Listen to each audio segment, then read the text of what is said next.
Recording. So, good morning, everybody. Welcome to day 3. And those of you who have come back, thank you for coming back. It's obviously doing something. So that's good. Let's do a quick recap and then we'll go on to today's topic. So, day 1, we talked about fundamentals and foundations of resilience and productivity. Talked about the importance of sleep and kind of how we can start to optimize sleep and our sleep routine. A lot of that has to do with what we do before we go to sleep. So, thinking about the environment, thinking about what we do to switch our minds off and reduce blue light exposure, starting to think about perhaps, collating to-do lists or anything that's on our mind so that it's not bubbling away in the background as we're trying to sleep. So lots of things we can do. And we talked then about kind of managing ourselves and our energy. Then we talked about morning routine and thinking about what does that morning routine look like so that we set ourselves up for the best possible experience during that day. And that's something we can do for ourselves every day. Just build that energy, bring that focus and clarity to every day. And once you get these in place as habits, those two things, good solid sleep and a really, positive morning routine that primes you for the day, that really does make a difference to long-term resilience. So these are simple things we can do every day that build out long-term resilience. Then day 2, yesterday, it feels strange, isn't it? Day 2, but yeah, today's day 3. Yesterday we talked about mindset. So we talked about the importance of managing our thoughts, managing the way we kind of think about ourselves, not only from a personal perspective, but how we think about ourselves in the world, starting to manage the way that our thoughts kind of come through on default, starting to change that default thinking. Then we talked about the inner voice and starting to notice the inner voice and move it from where for a lot of people it defaults to critic, and move it from critic to coach by asking more empowering, higher quality questions of ourselves. And we did had some examples of those inner coach questions.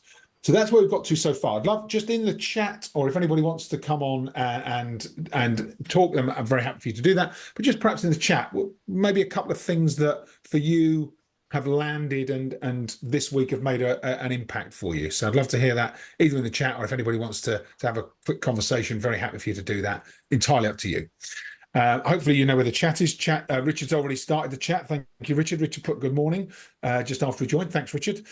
But just a couple of nuggets, and the reason I ask you to share these while you're typing away or thinking, the reason I ask you to share these is because sometimes when you share your successes, it prompts other people to think, oh, okay, so you've been doing that and it works. So there's a lot of value in us sharing, progress, small wins, small improvements that we notice. I have to say that this week, because we're running this 5-day challenge, I've found myself being much more intentional about my morning routine and my sleep routine. We were talking at the start, Beth was saying about the football last night. I didn't watch the end of the football because I wanted to go to bed because I knew I was up early this morning, and I had an 8 o'clock call this morning before our call at 8:30, so I wanted to be up. I was up this morning at 6. I wanted to make sure I got my morning routine in. I've worked out. I've done all the things I wanted to do before my call at 8 and been primed. And I'm like, so actually that's really important for me to have that in the diary so that it's part of what builds my ongoing resilience. So this week's made that much more intentional for me. So thank you all, because you're kind of forcing me through this process to live it, not just talk about it, to live it. So thank you. Manjula, thanks, Manjula. The Tony Robbins 3 questions, you'll all remember what they are, right? So asking those each day, I asked them of myself this morning. And again, I've been much more intentional about it this week because it's front and center for me. So thank you. Thanks, Manjula. I hope they're working for you. Heidi, thank you, Heidi. Have used the questions, what will make today brilliant, both yesterday and today with my team. That will become a daily habit. Brilliant. Thanks, Heidi. I love that. I love that. And hopefully these things take a little bit of cultivating, right? So we have to ask them on a recurring basis before they start to really sink in. So great that you're doing that with your teams as well. Love it. Pretty Tony Robbins questions and the inner coach questions. Excellent. So two kind of focuses there.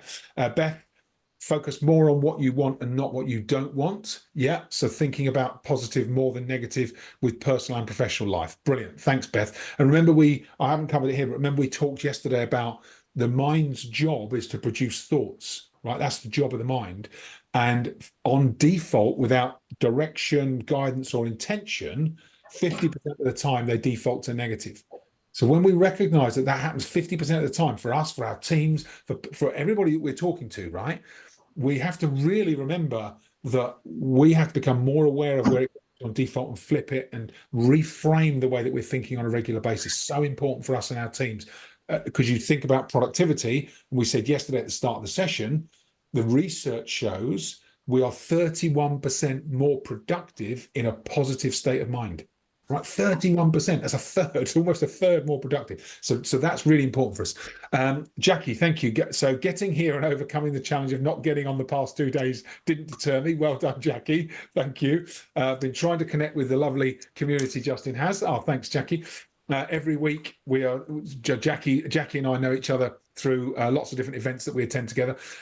One nugget I would share is by changing our process in the day with the team, keeping them prompted to do something rather than trying to motivate them. Yeah, okay, that's nice. Yeah, prompted to do something rather than just motivate them. You're right, because action's what makes change, not just thinking about doing stuff. We do a lot of thinking about doing stuff. We have to actually do some things that make a difference. Brilliant. Thank you, Jackie.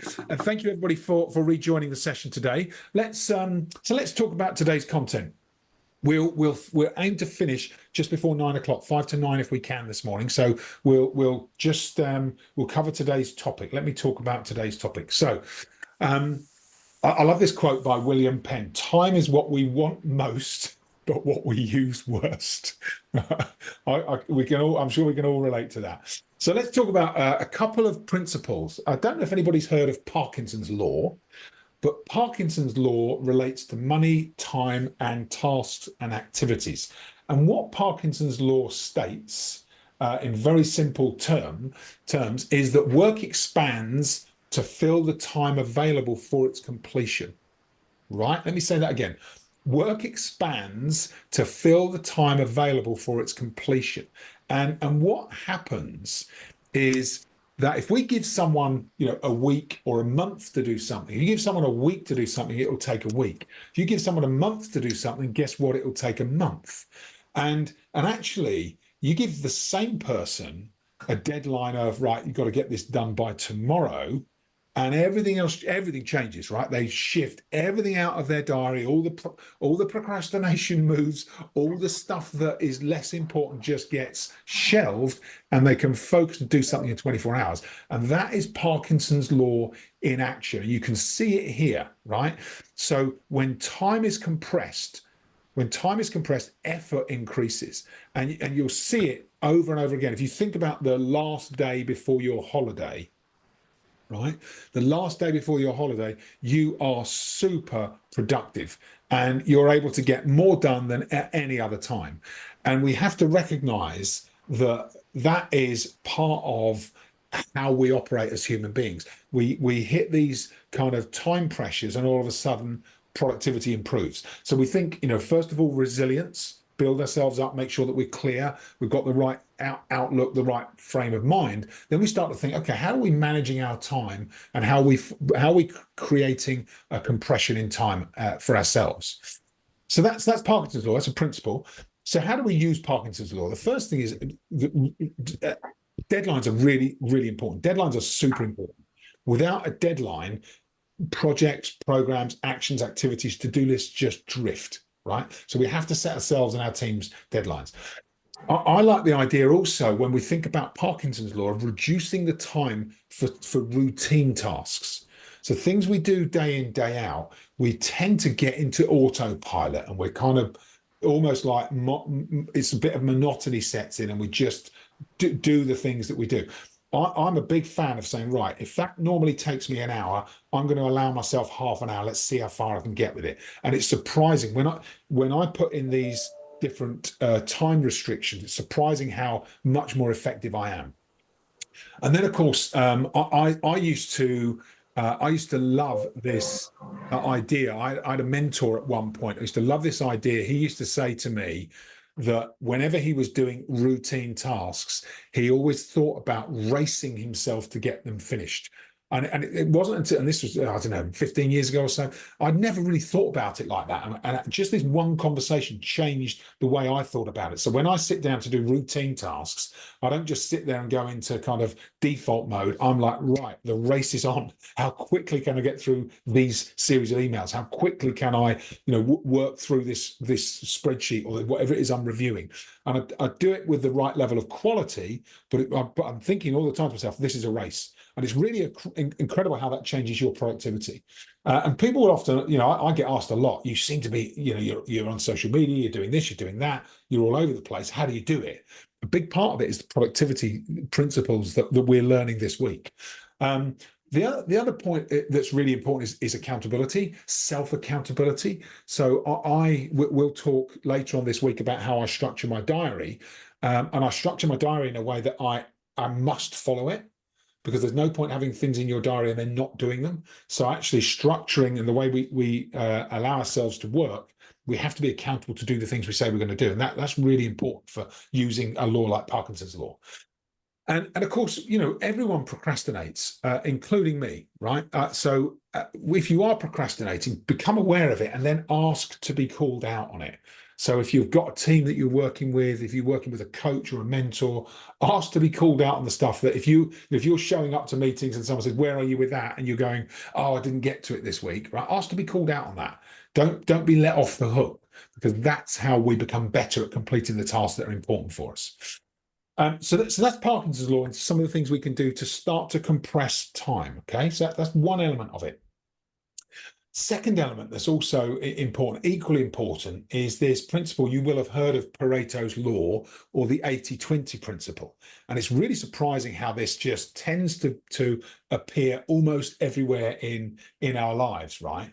But I'm sure you've all heard of Vilfredo Pareto, right? So he's an Italian economist and philosopher in the early 1900s.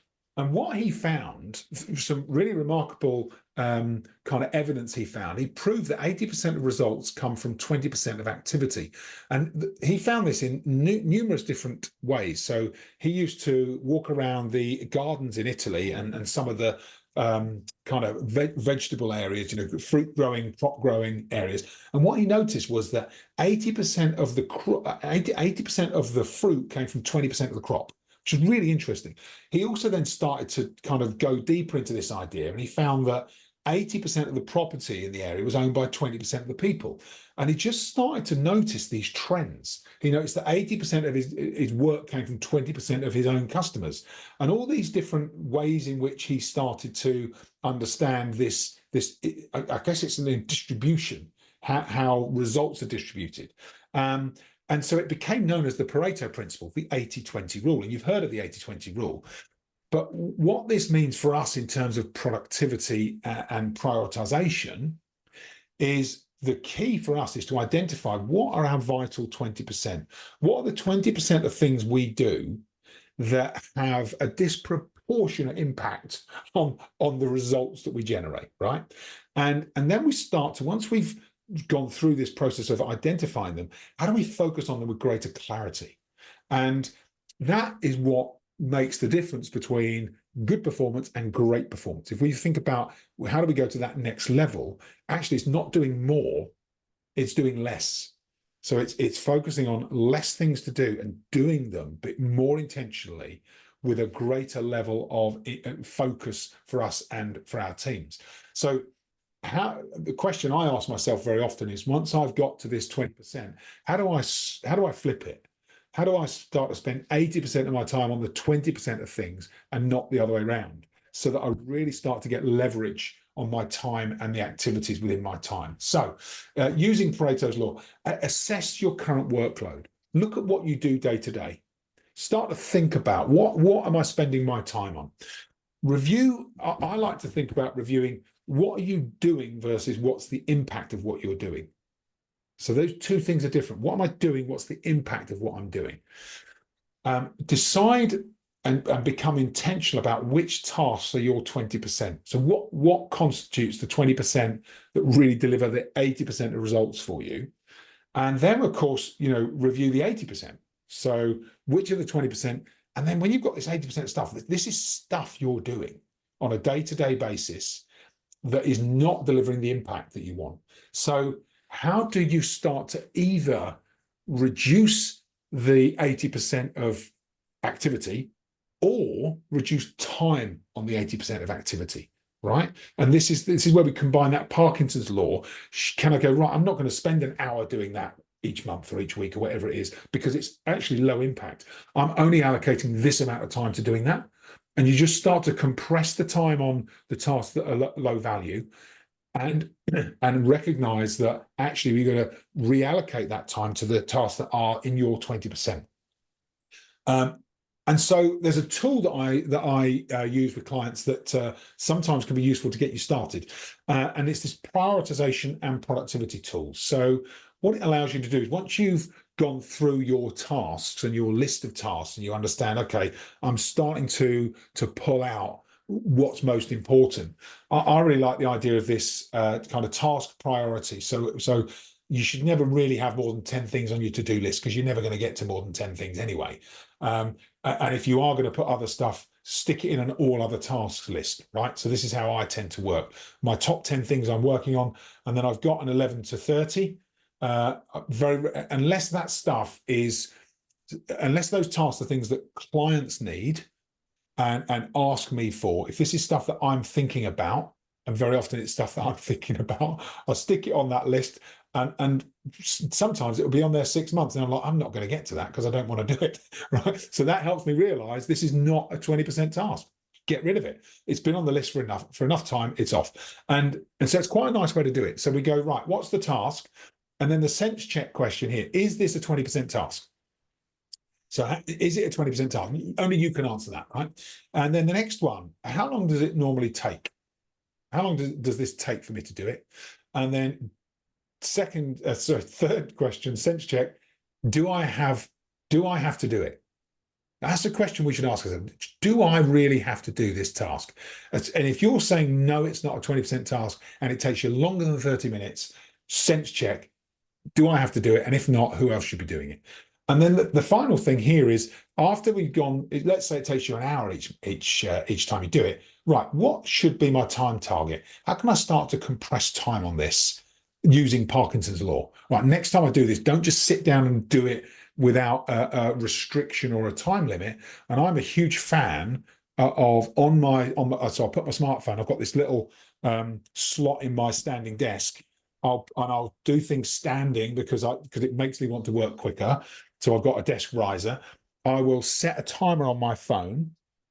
So I'll show you. I've got a number of different timers. So I've got lots of different timers. So 9 minutes, because it's less than 10, right? 15 minutes, 25 minutes, 5 minutes. I have got a 10, 30, 20. And so I'll say, right, I know that I want to do this task in a shorter period of time, and I'll press play on the timer, and it starts the countdown. And the whole idea then, so you can see it's just counting down in the background. I have that right in front of me as I'm doing the task. And it's really surprising how just having a timer, so that as you're doing the task, as I'm doing it, my eyes will flick to the timer. I'm like, okay, I've been on this 5 minutes already. Okay, I'm into. And it's the other thing that surprises, because it creates a specific time to do something, it actually forces your focus. And there's a real difference between doing something with a timer in the background versus just sitting there plodding away. It's surprising how it sharpens focus and changes the way that you think about doing an activity. So you'll also see there's a few questions on this tool. So questions to ask about the tasks. Will it help me achieve my goals? Does this contribute towards growth? And that might be your professional growth. Is it strategically important? So sometimes it might not be a 20% task here and now, but it might be a 20% task, 6 to 12 months out. So if it's strategically important, but it's not 20% today, actually I still will justify doing it. And then do the same question, like, do I really have to do this task? Okay, so that's today's content. I'm going to send you, as a result of today's session, I'm going to send you the prioritization tool. I will send you the presentation from today, and I'll send you a link to this recording if there's anything you want to go over again. But I'd love to just quickly get some feedback. What's on your mind after today's session? Joe asked, Justin, is your timer app one that stays on? My screen goes black after some seconds. On your phone, Joe, you mean? On your phone? Yeah. So in the settings in my phone, I have the settings on so that whenever any app is active, my phone screen stays on. It's in your general settings, and I do that so that it just so if one of the apps is on, as long as something's active on the phone stays on. You can change that setting, but I've intentionally put that setting on so that my screen doesn't go black. So it's in the settings. Thanks, Joe. Anyone else? What thoughts on today's session? Thanks, Heidi. Could do, should do, must do. The list gets smaller when you get to must. Yeah, could do, should do, must do. I like that. Yeah, could do it, should do it, must do it. Yeah, nice. Thank you. And it gets even shorter when you say done. Love that. Thanks, Heidi. Manjula, looking forward to trying the tool. Justin, thank you, Manjula. That's great. And I look forward to your feedback on it. I'll get these through to you this morning so that you can hopefully get active with these during the course of today, and then we'll just check in on these tomorrow as well. And then tomorrow we've got some. So as you can tell, we've gone from principles to trying to move those into action today by day 3. And I think day 1 and day 2 is about how we manage ourselves, and then today we're moving to tasks. So hopefully you'll get a sense for this, because there's no point going straight into tools, right? Manage ourselves first, then we can start the tools. A lot of the programs I run actually is about getting a sense of how we're managing ourselves first. That's so important, because without that, you can have all the tools, but no motivation to use them. Okay, Pretty says, thanks, Pretty. I'm looking forward to this tool. Need to make some changes for yourself as well. Brilliant. Thank you, Pretty. I hope you find it useful. Okay. Any questions on this? Anything else that people would like to just sense check on this before we wrap up today's session? Joe. Hi, Joe. Good morning. Hello. Hi. Just a quick question about, I know we're not using the tool today, but do you do a new fresh one every day? No. I just update it. I use the same, because I won't get to, I very rarely get through my top 10, because there's always other things going on. So as things are complete, I mark them complete, and I just move everything up. Okay, that's good point. Thanks. Thank you. Yeah, pleasure. And we'll talk. That's a good question, Joe. This is going to segue into tomorrow. We'll talk about how we prioritize that list and some principles for doing that tomorrow as well. So we're going to build on this as we go through each day. Thanks, Joe. Good question. Okay. Anything else? Anything else from anybody before we? Yeah, I was just going to. The Parkinson's law resonated, because time compressed and your effort is increased. Yeah. I think that working in that state all the time can lead to high stress and all of the kind of the burnout side of things. So I think it's managing as a team, managing your team to go, not everything is that. But you're right, the holiday thing also really resonated. The day before your holiday, you get so much done and you're like, right, I've cleared the decks and I'm good to go. But it's just being mindful that, for me, when I think about my team, who's in that sort of compressed and increased, and is it really necessary? And then leading into like the I suppose the plan and the prioritization tool. Good. And it's a brilliant sense check, Heidi. Tomorrow we're going to talk about the body's natural energy rhythm, and how we combine these principles with the body's natural energy rhythm, and that includes taking regular breaks. It's why the first day we talked about sleep, morning routine, energy, because if you haven't got that in place, you risk burnout. But we have to get those fundamentals in our lives, in our habits, so we're stacking the right habits. And then actually when we start to work like this, what you'll find is that there's a difference between eustress, right, positive stress that energizes me, that makes me want to work, that gives me energy as I do work, and distress, which is where I'm tipped over. And that's why it's so important that we combine Parkinson's law with Pareto law. So I'm working on the top 20% of things that I know are going to give me progress, and I'm compressing time to work on them so that I get that eustress, that positive energy. And when you get those two things in play, actually, if you look at what causes burnout, the thing that causes burnout is people working loads of hours and not feeling as if they're actually making progress on anything. That's what causes burnout, right? But when we flip the narrative and we say, right, strip back, what's the 20% of things that you know are going to give you progress, make an impact for you positively, and then we compress time on those tasks and you really get clear on it. Actually, burnout isn't something that even comes into the equation, because people feel fulfilled, purposeful, and feel as if they're making progress. Does that make sense? Yeah, totally. Yeah, great. So really useful coaching kind of principles for our teams with these, as we start to talk about these principles, as you start to talk about greater productivity, we link to purpose and we link to the things that are really impactful for them personally, then we minimize and eliminate the risk of burnout. Brilliant. Great sense check though. Thank you, Heidi. Jackie, I think you've got a question.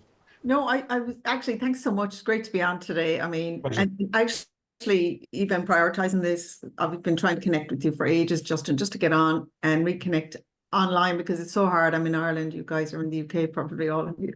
But one thing I found was the distraction. Everyone was distracting me Monday, Tuesday. The Wi-Fi was gone here in the house. Actually, I had a genuine problem, which I knew there was something wrong because I'm working from home today.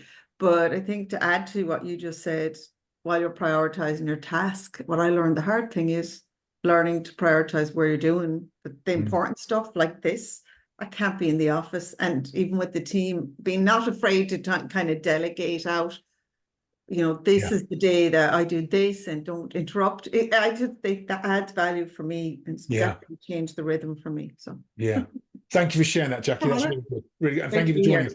The final thing before we leave, we've got 1 minute. Would everybody okay with a quick picture today of us being on the challenge? If you are able to put your cameras on, I would love it. I'd love to take a quick shot if everyone's up for that. Is everyone up for that? Is everyone dressed, first of all? Oh, I shouldn't say that, but just checking, because sometimes I might be, if I know I haven't got to be on camera, I don't always turn up with the best outfit on. So are we all okay for a quick? Oh, thank you, Manjula. I think we're all. Richard, are you there? Pretty. I don't know if you can be on camera. Let me just. Brilliant. Thank you. I'll take what we've got. I'll probably do another one tomorrow as well. Lovely. Marvelous. Let me take a second one. Do you want to? So I'm going to give you a countdown this time. So ready, everybody? 3, 2, 1. Brilliant. Oh, you all look so happy and productive. Thanks, everybody. Great to see you. Thanks for joining. I will see you tomorrow morning at 8:30. Cheers, Justin. Pleasure. Have a wonderful day, everybody. Thank you. Bye. Take care. See you tomorrow. Thanks. Bye.